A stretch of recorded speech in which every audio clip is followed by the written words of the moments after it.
আসসালামু আলাইকুম রহমতুল্লাহ। দেশ ও প্রবাসে থাকা স্বপ্নের দিগন্তের সকল দর্শকদের জানাই আন্তরিক শুভেচ্ছা ও ভালোবাসা। স্বাগতম স্বপ্নের দিগন্তের 133তম পর্বে। আজকের পর্বটি একটু ভিন্ন রকম। একটি মানবিক উদ্যোগ নিয়ে আমরা সিদ্ধান্ত নিয়েছি বাজারে সেই অসহায় মানুষদের সাথে ইফতার ভাগাভাগি করব, যারা সারাদিন বাজারের দোকান দোকান ঘুরে সামান্য সাহায্য তুলে তাদের জীবন জীবিকা চালান। আজ আমরা প্রথমে বাজারে এসে একটি বুথ থেকে টাকা তুলে নিলাম। তারপর বাজারে একটি দোতলা রেস্টুরেন্টের সামনে দাঁড়ালাম। এই জায়গা থেকে পুরো বাজারটা ভালোভাবে দেখা যায়। আমাদের উদ্দেশ্য ছিল খুব সহজ, যেসব অসহায় মানুষ বাজারে সাহায্য তুলে বেড়ান তাদের খুঁজে বের করা, তাদেরকে ডেকে নিয়ে আসা, তাদের সাথে কিছু সময় বসে গল্প করা, তাদের জীবনের কথা শোনা এবং তাদের সাথে ইফতার ভাগাভাগি করা। এক এক করে কয়েকজন অসহায় মানুষকে আমরা খুঁজে পেলাম, তাদেরকে ডেকে রেস্টুরেন্টে নিয়ে এলাম। গল্প করতে করতে বুঝলাম এদের অনেকে শারীরিকভাবে অসুস্থ, কেউ ঠিকমতো কাজ করতে পারেন না, আবার কেউ অসুস্থ শরীর নিয়ে সংসারের দায়িত্ব নিয়ে বেঁচে আছেন। সারাদিন দোকান দোকান ঘুরে যে সামান্য সাহায্য পান সেটা দিয়ে তাদের সংসার চলে। আমরা তাদের পাশে বসে গল্প করছিলাম, তাদের কথা শুনছিলাম। গল্প করতে করতে কখন যেন তাদের সাথে গভীরভাবে মিশে গেলাম। এর মধ্যে কেউ আবার বাবা বা চাচার মতো, কেউ আবার মায়ের সমতুল্য।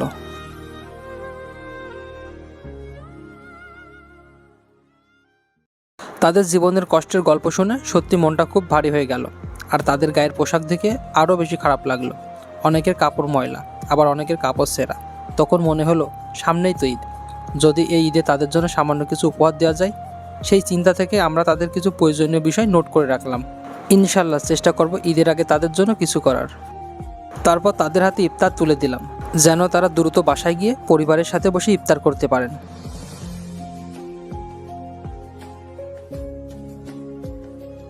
তারপর আরেকজন মায়ের সমতুল্য একজন অসহায় মানুষকে পেলাম, তাকে ডেকে আমাদের কাছে নিয়ে আসলাম।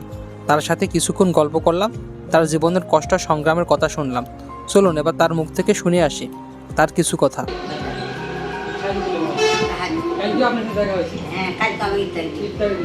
আজকে অন্যরকম একটা উদ্যোগ নিয়েছি, আজকে বিরিয়ানি ইফতারি করা হবে। উদ্যোগটা কেমন লেগেছে আপনার? ভালো লাগে, খুব ভালো। আমারে কিন্তু আমরা তো গোস্ত বাইরে খাবো, গোস্ত ঝোল বাইরে একটা মাছ দুধা হচ্ছে, মাছের ঝোল পানো পাই মনটা তো মাছের আজকে যদি পাতাম তো আমি খাই আর থাকতাম না। ভিটামিন আমি ক্যান্সার আমার বাপ, আমি বেডে কাজী বেলায় দিই, আবার এর মধ্যে বেলা ব্যথা জ্বালা যন্ত্রণা, আজ আবার রাস্তায় যাবো পরীক্ষা করতে 100 টাকা দরকার।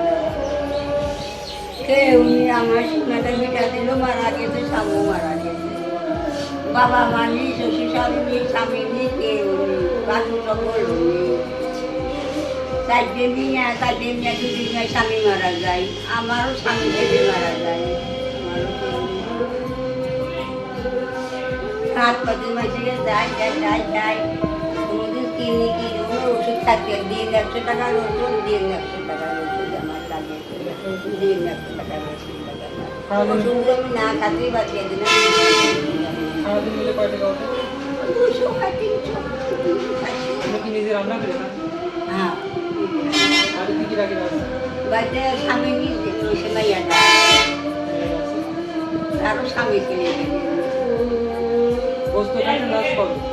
খাইলে মেলা কোথায় সিন্দি ডাকে রোজা ডাকে তোমার গোস্ত খাইলে গোস্ত না, একটু মাছ না, একটু ভালো তরকারি না, এটা কচু পাতা ভাতের দিই, বাড়িতে শাক তুলি নিয়ে ভাত দিই। আজকে এই যে গোস্ত দিয়ে ইফতার করা আছে, বিরিয়ানি আছে, গরুর মাংসের বিরিয়ানি। আচ্ছা, ভালো, খুব ভালো।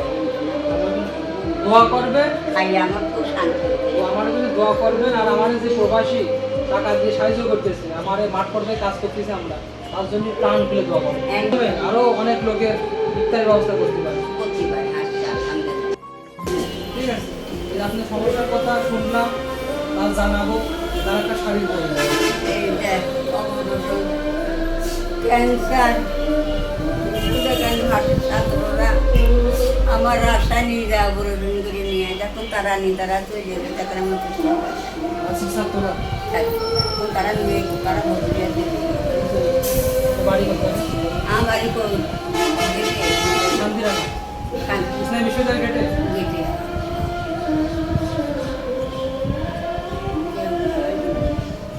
আমি মরে থাকলেও আমি মুখে একটু পানি দেওয়ার কেউ নেই। বাড়ি যাবো একদিন, আপনার বাড়ি কবে নিয়ে যাবেন? শুনলেন তো তাদের কথা। কত দুঃখ, কত কষ্ট।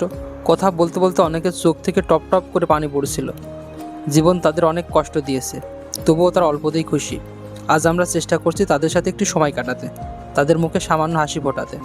এরপর আমরা আরও একজন অসহায় মানুষকে পেলাম, তাকে ডেকে পাশে বসালাম, তার সাথে কিছুক্ষণ গল্প করলাম। চলুন তার মুখ থেকে কিছু কথা শুনে আসি। স্টক করেছিলেন? হাঁটতে পারেন না? ভালো করে হাঁটতে পারি। ভালো করে হাঁটতে পারেন না? ভালো আপনার বাসা কোন জায়গায়? চণ্ডীপুর। আপনি কি শেখপাড়া বাজারে প্রতিদিন আসেন? না, প্রতিদিন আসেন না, শুক্রবারে আসি। আপনি শুক্রবারে আসেন? রোজা আছেন? গাড়ি ভাড়া কয় টাকা লাগে? 20 টাকা লাগে। গাড়ি ভাড়া দিয়ে দিলাম, গাড়িতে চলে যাবেন।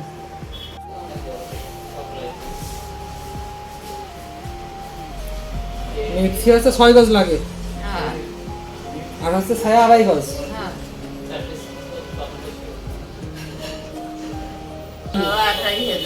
হিসাব, একটা হিসাব।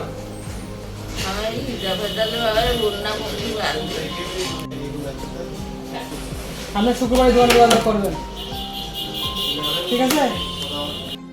আমাদের কাছে এই মানুষগুলো খুব বড় কিছু চান না, তাদের চোখ খুবই সীমিত। সামান্য একটু ভালোবাসা আর সম্মান পেলে তারা অনেক খুশি হয়ে যান। আজকের এই মানবিক উদ্যোগ সম্ভব হয়েছে একজন প্রবাসী সহযোগিতায়। তিনি অর্থ দিয়ে সাহায্য করেছেন, আর আমরা শুধু একটি মাধ্যম হয়ে চেষ্টা করছি সেই সহযোগিতা সঠিক মানুষের কাছে পৌঁছে দিতে।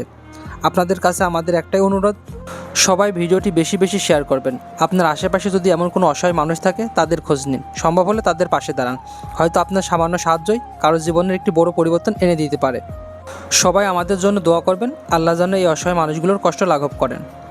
আর যারা এমন মানবিক কাজে সহযোগিতা করেছেন, আল্লাহ যেন তাদের উত্তম প্রতিদান দান করেন। ইনশাল্লাহ আবার দেখা হবে স্বপ্নের দিগন্তের নতুন পর্বে। সবাইকে অসংখ্য ধন্যবাদ। আল্লাহ হাফেজ।